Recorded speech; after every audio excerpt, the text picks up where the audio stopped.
Hi everyone. Thank you so much for joining our nonprofit panel. As Betty mentioned, my name is Megan Belinsky. I'm an Associate Director of Strategy here at Movable Inc. And prior to joining the strategy team, I was in the nonprofit space for over a decade. And as Betty mentioned, I was a client of Movable Inc.'s for about 8 years of that time. And I really found Movable Inc. to be, pretty much the most powerful tool in our MarTech arsenal in not just sort of, keeping supporters engaged, but actually motivating them to take action. And so now in my role on the strategy team, I work across, a range of different verticals and with different clients. And in reflecting for this panel, it kind of struck me how much, marketers across any different vertical are still ultimately working towards a lot of those same goals. We're still all trying to engage an audience, to retain them. We're still trying to get someone to take an action. Now that action might be buying something, booking something, subscribing to something, or donating, or, signing a petition. Whatever that action is, I think there's a lot of similarities between what digital marketers are going through. So whether you're in the nonprofit space or not right now, I hope you'll really enjoy hearing from two world-class marketers who are in that space. So I'll pass it over to you guys to introduce yourselves. So Mikkel, you want to kick things off? Yes, hello, I'm Mikkel Smith. I lead marketing for ActBlue, and we consider ourselves financial infrastructure for democratic politics and progressive causes and issues. Yeah. And Josh? Oh, you were really quick. Joshua Madden. I am the Director of Digital Fundraising for our national team at the American Heart Association. Been there for just under 5 years. We're very focused on, of course, raising revenue for the organization. And then also work with our special events teams, things like the Heart Walk, our Kids Heart Challenge programs and whatnot, helping them market those opportunities. Awesome, and I'll just move this so people can learn a bit more about the organizations as well. So to kick things off, why don't we start with a bit of like a contextual question in terms of the sophistication of your email program. Where would you both sort of rate what your teams are up to currently? Yeah, so marketing as a structure is relatively new for ActBlue. Marketing has really been, or messaging has really been thought through more of a comms lens, right? Because we deal with politics. And so it's really been more about, managing the narrative and just really being clear about where dollars are going. So in the past year, we've built out our marketing organization, and now we're focusing more on getting the name out as a brand. We've not really thought of ourselves as a brand prior to the last year or so, and so that's where we are with our initiatives. Awesome. And Josh? Yeah, for our part, we've been around for a little while, and so we've been in marketing in a very traditional way, a lot of offline marketing, direct mail. We really have been, in the past 5 to 10 years, been trying to really move in the digital direction to become digital first. And so we're pursuing that. Email is really key to us, so we raise about 20% of our online revenue comes in through email. And so it's a really important revenue stream. But for us, we're really just at a place where we're trying to better understand our segments, our audience, use data, collect data to personalize experiences and really drive towards kind of a one-to-one marketing for folks to get them to donate. So that's kind of right. And I think that's the goal for everyone, isn't it? So whether you're sort of a bit more building from scratch, as you are, Mikkel, or you've sort of been doing this for quite a while now, it's still ultimately working towards that same goal. So I'd say, in general, we're all pretty aware that it's been a pretty turbulent economic climate of late. I think we often think of that in terms of, a lot of the for-profit, verticals and how, consumers are reacting. But tell us a bit about sort of the challenges that nonprofits face in this time. Maybe you want to go first? Oh, okay, sure, I'll go first. I think, so in the nonprofit sector, what we've been seeing for many years, probably 10 plus years, is that we have fewer donors giving more. So they give a higher average gift, but we have fewer people that are giving. We've really just seen recently, in the last few months in particular, kind of sadly, fewer people giving a little less. So that apprehension, I think, about the market is causing people, not only in the for-profit space, but is also causing the nonprofit space where people, they want to give, they want to continue to support. I would give you 50, I'm going to give you 25. And so we're still getting that support. We actually see the total number of gifts going up. It's just, again, that average amount that they're giving is declining.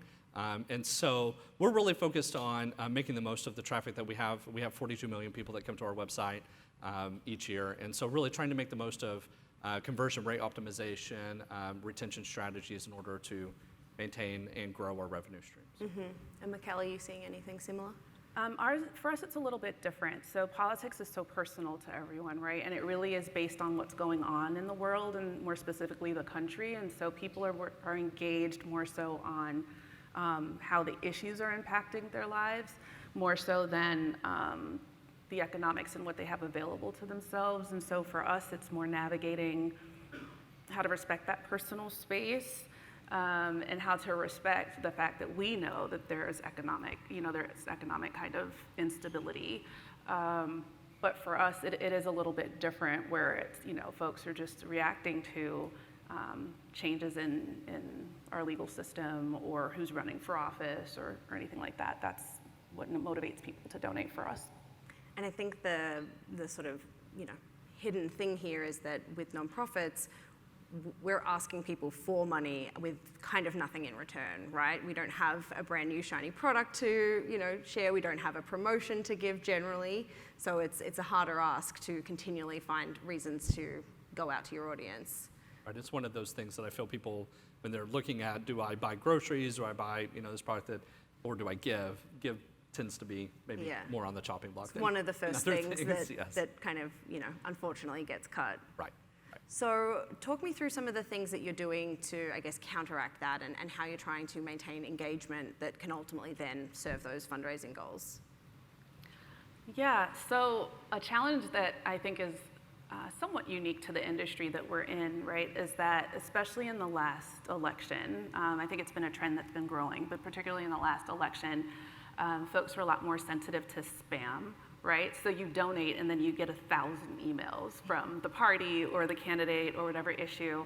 And so folks are really frustrated. And what we're focused on as a team right now is how to not only break through the clutter, but really be respectful of people's time and be respectful of their intention when they gave the first time. And so while we want to certainly encourage like recurring donations, that's really critical, I think, for any business, right? Recurring spend, recurring donations.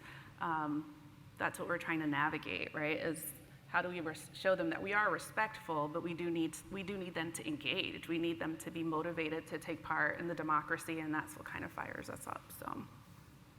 Yeah, for me, so many things. We're looking at technology solutions to help us better understand where to engage with people, focusing on, ROAS on our paid efforts and really saying, okay, where should we invest that next dollar? Because, we do have to be judicious about how we're spending funds.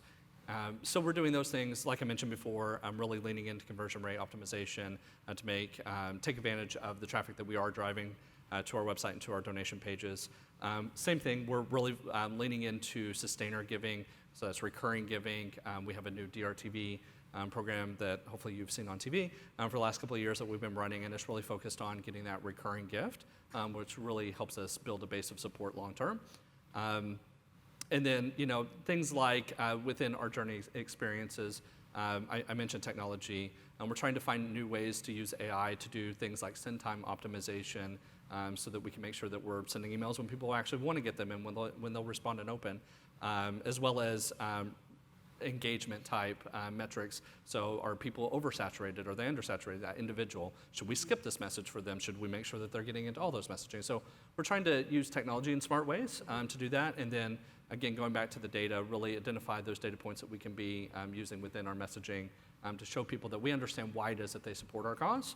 And we want to make sure that they understand how we're working in that space to advance the mission so that they'll continue to give. Yeah, it's such a delicate dance to try and get that balance right. Let's actually take a second to look at a couple of campaigns that you've done. So I think, Mikkel, you want to talk us through this one from ActBlue? Yeah, so I think, Megan, you mentioned it before, right? We're in a space where people don't get something tangible back. And so how do you create that you gave something, you get something? And the bigger picture is that you make an impact with your donation, right, with any nonprofit. But for us, what we've created is, or what had been running and we're optimizing now, hopefully through Movable Inc., is a badge program, and so you reach milestones, and so if you've given a certain amount or a certain amount of time, you earn badges. And what we're seeing now is that what we're building in now, we're moving to more personalization, right, and making the emails more dynamic for the reason that I mentioned before, needing to break through the clutter and give them more of an experience so it's memorable and doesn't feel like spam. But then figuring out what the incentive is beyond just a badge. Like, you have a digital badge, but what does that mean at the end of the day? We're figuring out where to end that experience now, but we've started. This is the beginning of that campaign. Awesome, and I think that kind of ties nicely into what you've been doing at the AHA. You want to tell us a bit about that? Sure, yeah. So these campaigns, interesting. These are in our email messaging that we do for our events. So the top one's for our Kids Heart Challenge events, and we have about 20,000 events across schools. They're primarily elementary schools across the country. They fire off at all different times, a lot of them in Heart Month during February, which is understandable. But what we have within that program, and then the bottom one you see there is the Heart Walk. So we have about 375 Heart Walks across the country, again, happening at different times in the year. So we have an automated message series that this is a part of. And so what we do is throughout that messaging, we provide this in there. The headquarters is where they go to ask people to fundraise and that sort of thing. So we wanted to get people to click more through to that headquarters, take the actions that we know drive revenue. And so for us, we know, for example, if somebody connects their fundraiser to Facebook, they will raise 3 times more. So we really want to drive that behavior, and so we have these badges of these things that we know if they'll make a personal donation, they're much more likely to fundraise. If they connect to Facebook, they're much more likely to raise more. So it's those actions that we're trying to drive using this example here. Right, and I think it's like tapping into sort of the psychology of, showing people the next best thing to do. Right.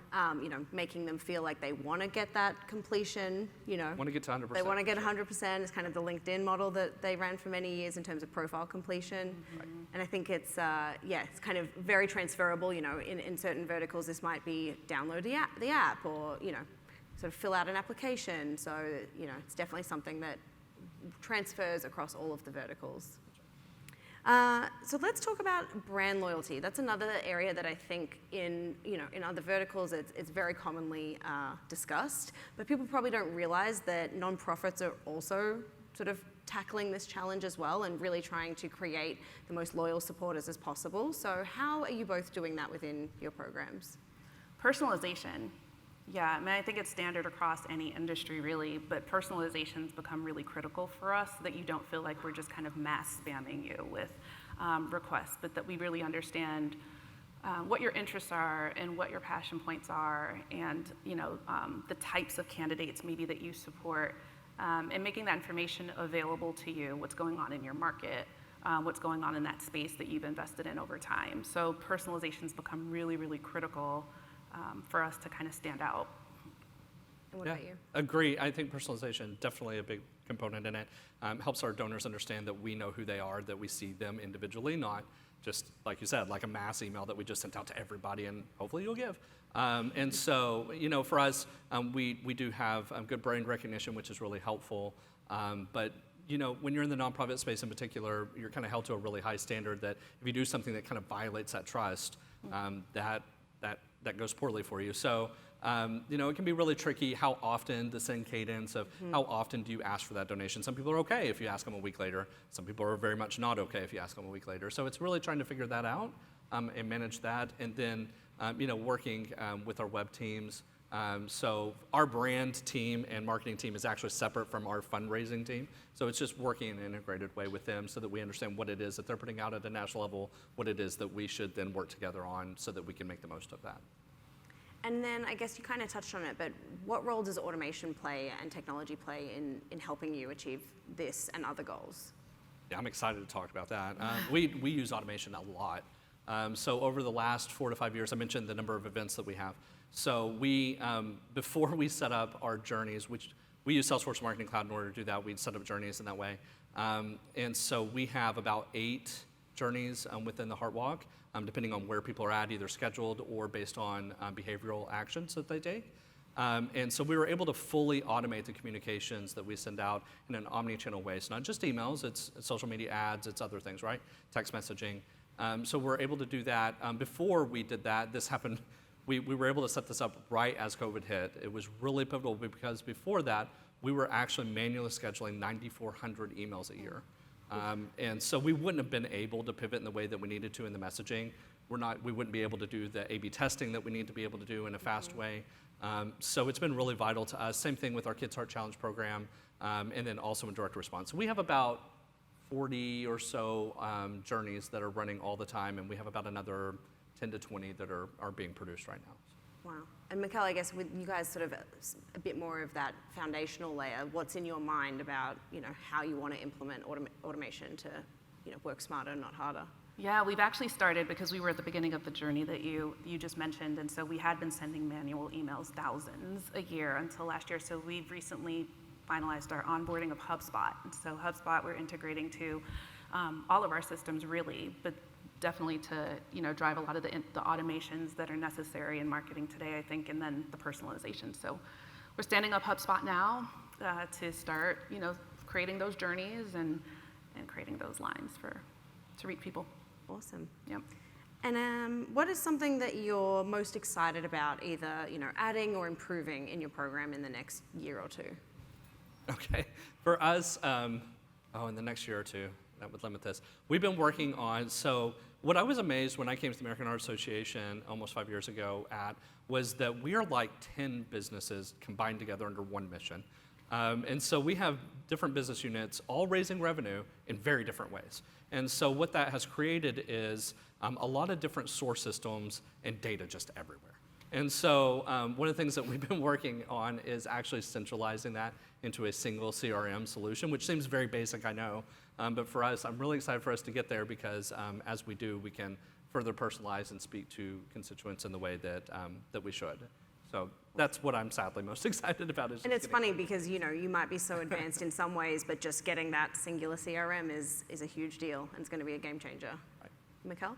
Yeah, I think for us, it's owning our narrative, particularly in the industry that we're in the space that we're in. There's a lot said about ActBlue, and that kind of drives that's what the perception of who ActBlue is. And so now standing up marketing and establishing us as a brand, it's really driving that narrative about who we are and the role we want to play in this space versus other people telling us the role that we play. And so that's why it's so critical for our creative executions to really be dynamic and to really stand out and make an impact as quickly as possible, which is where Movable Inc. comes in. And so that's probably what I'm most excited about, is driving the narrative. Awesome. And I think we can do one more. So just finally, what is something that you think people would maybe be surprised to know about being a nonprofit marketer? That it's not different than being a for-profit marketer. Like it's all, it really is all just marketing at the end of the day, right? But it's what the motivation is for the marketing. I think that's what's different. I mean, we're all still dealing with people. We're still meeting a need, and hopefully still working in areas that we're passionate about, right? And driving change. So I think that's probably the most surprising thing. And you, Josh? Yeah, quickly, I can say I agree. I think that it's not that different. Our product, so you mentioned earlier that we don't have a product. Our product is our mission and our impact that you can make by giving to our mission. Right. And so that's what we have to sell, and we have to make sure that people understand that when they give their hard-earned money to our organization, that we're going to make the most of it and earn that trust with them. And then I think, secondly, the biggest difference is, and maybe this is perception, not reality, but I think we work on, maybe nonprofits, just generally speaking, work with a little bit more limited resources. And so that causes us to have to become kind of a jack of all trades when it comes to marketing. And that's actually a good thing. It makes you a better marketer in the end. Yeah. But I think that's a big difference between the two. Yeah, and I think sometimes people might be surprised to know that actually the fundraising targets are pretty intense, and you're keeping a really strong eye on those numbers, and driving revenue is the #1 goal. It's just all for that greater cause and mission. But our fiscal year ends June 30th, and very aware where we're at. Yeah, I'll bet. All right, well, thank you so much. That's all we have time for. So a round of applause for Josh and Mikkel. Thank you. If anyone wants to continue chatting, come find us afterwards. We can talk for hours about this. Thank you.